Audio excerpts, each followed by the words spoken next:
Myself, Dr. Bhalerao Sachin. I am a reader in the Department of Medicine in the Motiwala Homeopathic Medical College and Hospital, Nasik. Our today's discussion will be revolving around one of the most deadliest infection the human beings have been encountering since ages, and it becomes a hallmark for the medical fraternity to learn about this infectious disease. Today we will be going with some orientation, with some specific objectives. So as our topic of discussion today is tuberculosis, okay? Tuberculosis, right, we have been learning from our childhood. The objectives that are being designed for this session are to know the natural course of tuberculosis, to orient about the host-bacterium interaction in the tuberculosis infection. Dear student, this is the most important phase of understanding the genesis of tuberculosis. Third is to develop the clinical skills in order to identify the tuberculosis patient in the masses. It's a need of time. The fourth is to know or to gather the information about the recent trends in the tuberculosis management and diagnosis. Let us start, dear students. In order to understand the tuberculosis, okay, we have to be like an empty cup. I know it's a very serious infection. You could see over here, this is a microscopic presentation of our tuberculosis bacilli. Over here, we are seeing this some red lines, linear lines. In our microbiology, these linear lines are being referred as a rod shape. So this bacilli is a rod shaped bacilli. And most important characteristics of this bacilli, we should remember our whole life that these are aerobics. Let's move ahead. Tuberculosis, as we go with our introduction, tuberculosis is one of the oldest disease the man has known. Now, it is the oldest disease, oldest to that respect, like pre-hominids. Now, these pre-hominids, okay, these are the living entities who are resembling the human beings, and these pre-hominids were being identified in the African continents. So with that ages, this tubercular bacilli is infecting the living organisms, and till now it is being infecting, and the mortality is at the rise, especially in the Southeast Asian region. So it is a responsibilities on the medicos to identify this tubercular bacilli, to know this tubercular bacilli, to know the methodology of infection.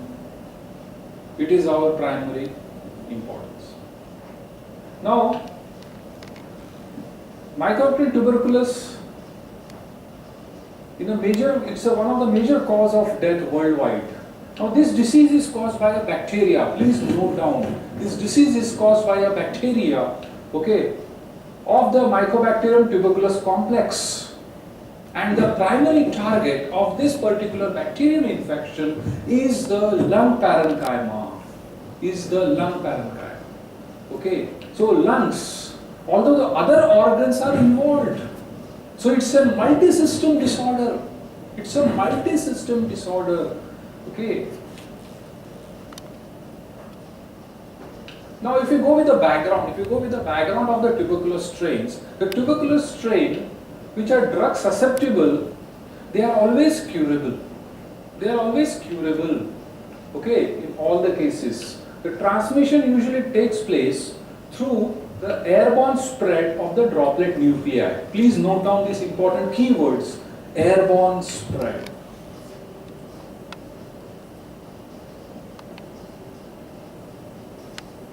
Airborne, okay?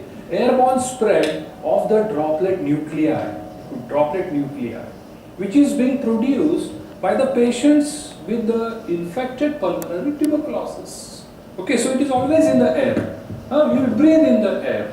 Air is having oxygen. We breathe in the oxygen. And the oxygen is required by all the living creatures on this planet.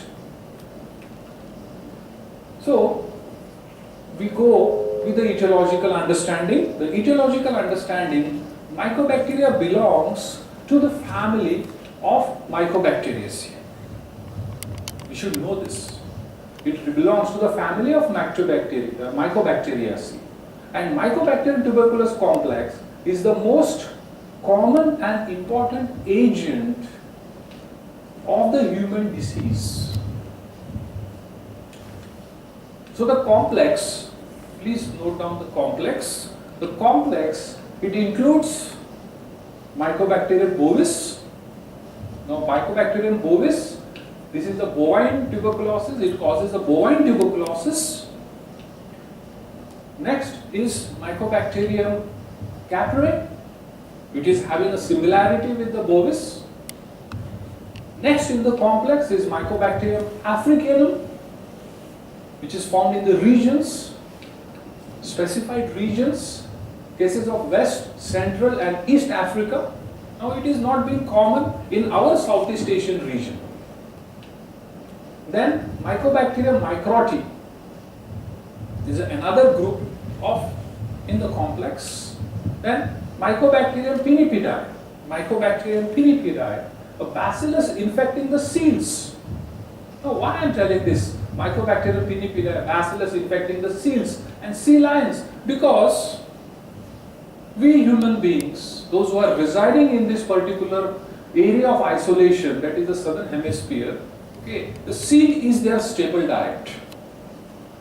So a person could get infected by this Mycobacterium pinnipedia, okay, and Mycobacterium caneti. But in our geographical region, in Southeast Asia, okay, we are being infected by the Mycobacterium tubercular bacilli. Let us move ahead. So the microbiology part, as we know, these are the rod-shaped, non-sporing and aerobics. Aerobics, please remember, it is having its significance in pathology and medicine. So tubercular bacilli, they are cramps, they stain, they always stain. This is the picture. This is the actual microscopic picture of the tubercular bacilli. Okay, we are seeing this rod-shaped bacilli.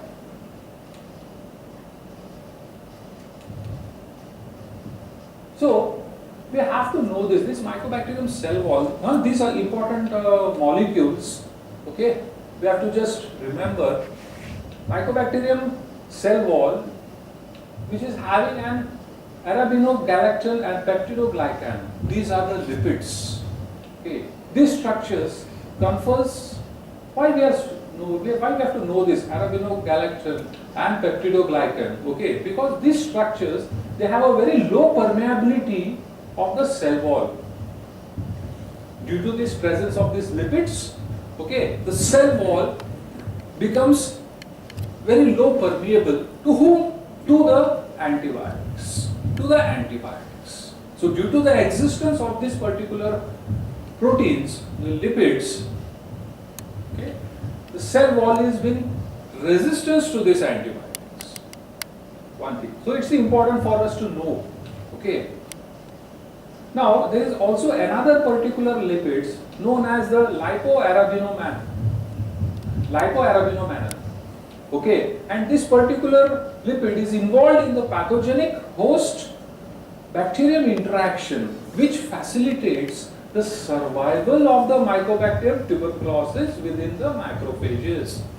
Now listen, dear students, we are going into the molecular chemistry, the molecular dynamics of the tubercular bacilli. Why at this moment these particular words, the lipids, the proteins, they are necessary? Because we in a homeopathic therapeutics, we in a homeopathic therapeutical science, okay, we are able to block this particular lipids. We are able to penetrate this particular lipids, etc. In the due course of the session, I will tell you how it will happen.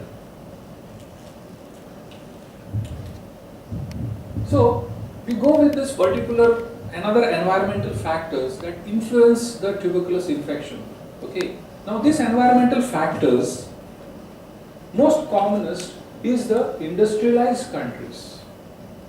We are seeing the incidences of this tubercular bacilli, okay, in the industrialized countries.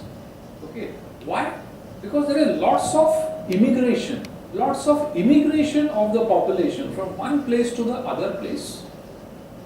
The second important factor, okay, is about the crowding of the industrialized, these are the effects of the industrialized society. Crowding, immigration, okay, then infection with the HIV,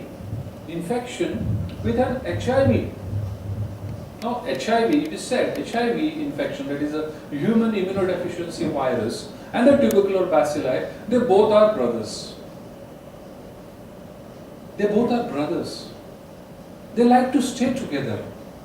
And one platform for their stay is the immune system that is becoming compromised. Immune system, it becomes compromised. Okay. So if the immune system is becoming compromised, the tubercular bacilli, okay, it puts up its dragon heads. It is same with the HIV also. Okay, so we are coming with the other risk factors like that of an industrialized countries, the immigration, then the crowding of the population, HIV. Third factor is the social problems like the poverty. Now how poverty is related? Poverty is related with many folds in the society. It leads towards the nutritional imbalances in our system. And immunological system requires a proper nutrition for its good functioning. If that particular nutritional update is not with that system, the immune system, the cellular immune system, the humoral immune system, the innate immune systems, all they are being fallen down. Okay. So please remember this particular. Then the drug abuse, etc. So let us go with the very basics of tuberculosis. Our tuberculosis study will be based in three important segments. One important segment is from exposure to infection. First segment of study. Second important segment of study is from infection to the establishment of the disease. Third is about the pathogenicity.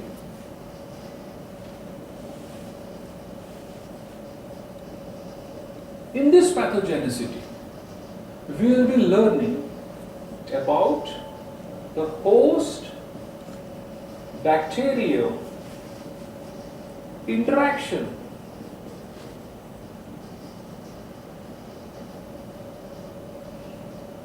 okay, so and so forth.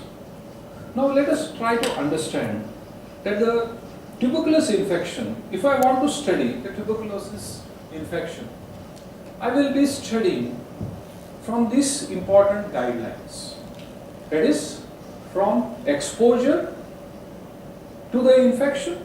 The second part, from infection to the establishment of a disease, and the pathogenicity of a disease, because they are the tripods. They are the tripods of understanding this infection.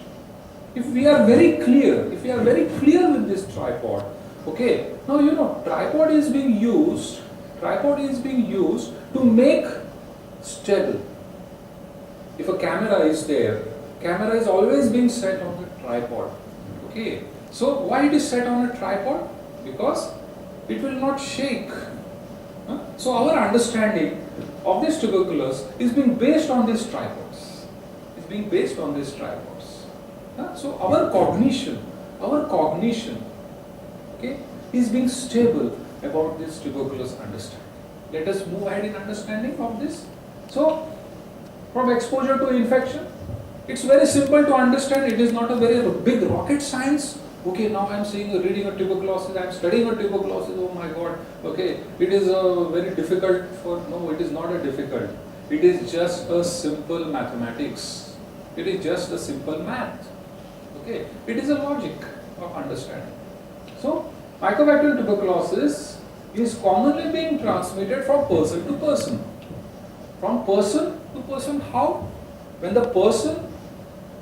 from a person with infectious pulmonary tuberculosis to the others, if two persons are standing over here, okay, me and one volunteer over here, okay, I am infected with tuberculosis bacilli, but another person is not infected with tuberculosis bacilli. Then how this particular bacilli, it will come out from my body and it will transfer into the other person. There has to be some connection, and that particular connection is this particular droplet nuclei. These droplet nuclei. Okay. Now these droplet nuclei, they are very, very tiny nuclei. Very tiny. These droplet nuclei, they have a specific diameter. They have a very specific diameter. Okay, for your information. They have a very specific diameter. Some will measure 15 microns, someone will measure 10 microns, someone will measure 5 microns. They are with this diameter. Okay. Now why I should know these diameters? Why I should know this droplet nuclei size? Because if the diameter is very large, if diameter is very big, like 15 microns in diameter or 10 microns in diameter, this particular droplet nuclei, there are high chances that this droplet nuclei will get trapped. They will get trapped. Now the droplet nuclei, when it will come out from the infectious patient. If I am an infectious person, okay, whenever I am speaking, whenever I speak, whenever I cough, okay, or whenever I sneeze, this droplet nuclei, it will come out. Even now I am speaking, okay, the droplet nuclei are coming. Now it is being said there are more than 3,000 droplet nuclei comes out through the oral cavity, through the mouth when a person is coughing or speaking. Now only one droplet nuclei, okay, is being traveling in this environment and going to an uninfected person. Person B, uninfected. Person A, infected. Okay.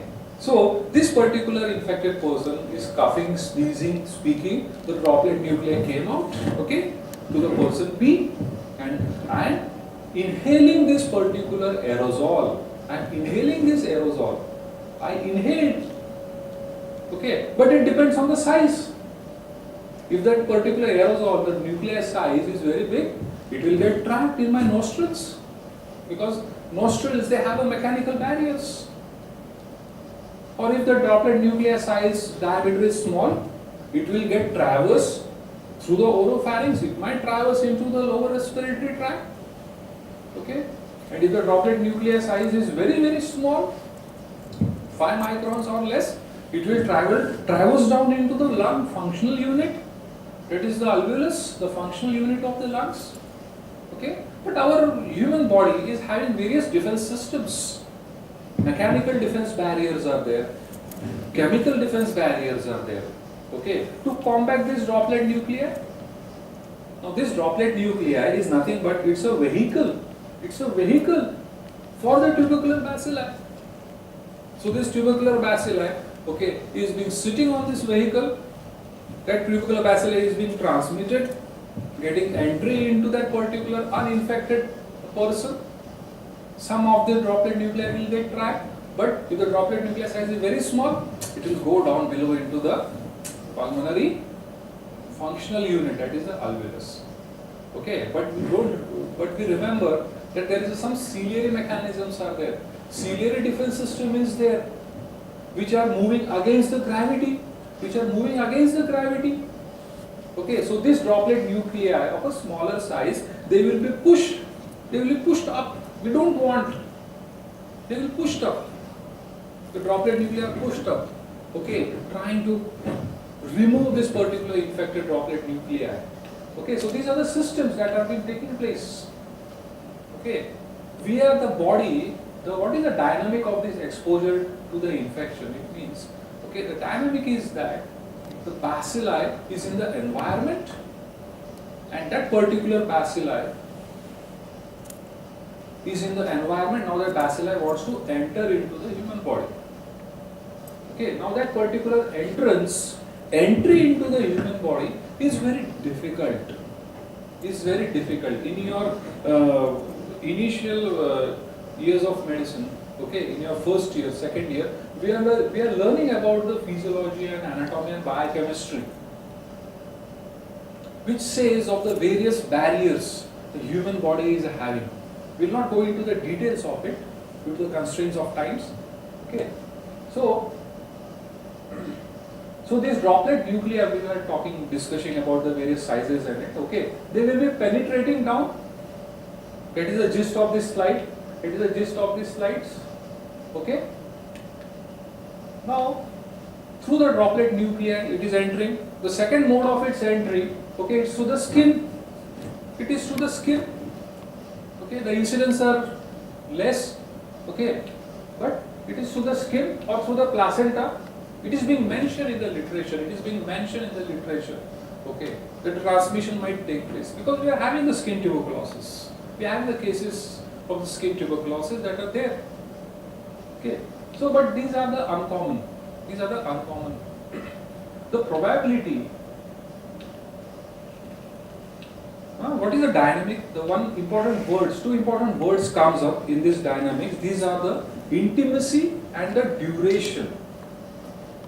Intimacy and the duration of contact to infected person.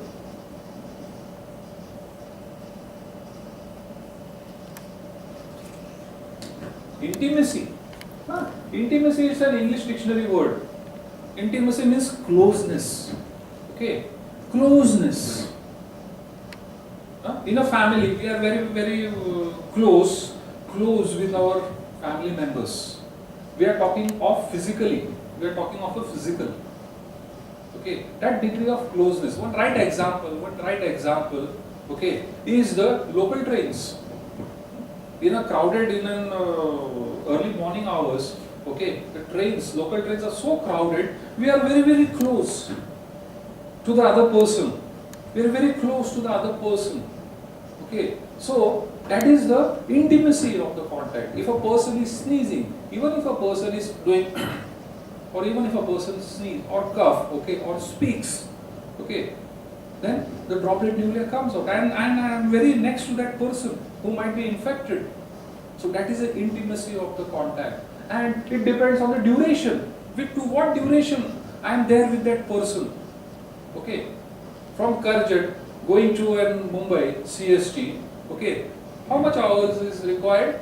2 hours, 2.5 hours. So 2.5 hours I am very much intimate with that person, very close to that person. So in this 2.5 hours, that person may talk, or I may talk, etc. So this droplet nuclei, from the droplet nuclei, etc. I may inhale it. Okay. So that's the intimacy and the duration of contact with the infected person. Or the patient is ill with tuberculosis, and I'm doing a nursing care. I'm not infected, but I'm doing a nursing care of that infected person. So my duty of nursing care is about 8 hours a day. 8 hours a day. I'm in contact with that person. I'm handling all that particular individual. Okay, so that's the duration of contact. So it also matters. So these two important words, please remember in our dynamics of tuberculosis exposure to infection. It is the intimacy and the duration of contact. Go to the next slide. So most of the infectious patient, they have a cavitary pulmonary disease. I will explain to you the cavitary. Okay, cavity is an English word. It's a cavity. Okay, cavitary pulmonary disease. Patient with the sputum smear negative or the culture positive tuberculosis are less infectious. We'll come down in the next slides about this explanation. Okay. So these are the important words we should remember at this moment. Also, along with the intimacy and the duration, is the crowding. Trains are more crowding, and that too in a poorly ventilated environment. Crowding in a poorly ventilated rooms is one of the most important factors in the transmission of the tubercular bacilli. Here we are dealing with the transmission. We are just dealing with the transmission. We have not entered into the body right now. Okay, so it's a transmission. Now, in short, in a nutshell of this particular from exposure to infection, the risk of acquiring the Mycobacterium tuberculosis infection is determined mainly by the exogenous factors. So please remember these exogenous factors, crowd, etc., etc. Now we go to the next important step in understanding. It is from infection to a disease. We are going with some very important segments. The initial segment, like the human body was exposed to the tubercular bacilli, the droplet nuclei got inside with the tubercular bacilli. Okay, then the infection has started. Okay, now once the infection has been triggered, then there will be an establishment of a disease. Exposure, infection, and disease. Remember, exposure, infection, and disease. So we are now entering into the biochemistry part of this particular discussion on tuberculosis. We are discussing about the internal medicine. We are discussing about the principles that have been governing the infection of a tuberculosis. Please remember this. Always remember. Always write the keywords. Okay. Over here it is in bold. You could just write the keywords. It will be very helpful for you in remembering. So the risk of developing a disease after being infected, it depends largely on the endogenous factors. I mean, that particular organism has got inside. Okay. Now the disease has to merge out. But when and how it will merge out? It will merge only with some internal factors. These internal factors which are being referred as an endogenous factors. That is the environment of the human body, inside internal environment. Various factors, genetic factors are there, immunological factors are there, dietetic factors are there, nutritional updates of their systems are there. Okay, so the endogenous factors. And topmost is the innate immunologic and the non-immunological defenses. Please remember this: innate immunologic and non-immunologic defenses and the level of the function of the cell-mediated immunity. So, what comes in a nutshell of this slide for the establishment of an infection is the patency and the functional integrity of the cell-mediated immunity. This particular slide gives us a view of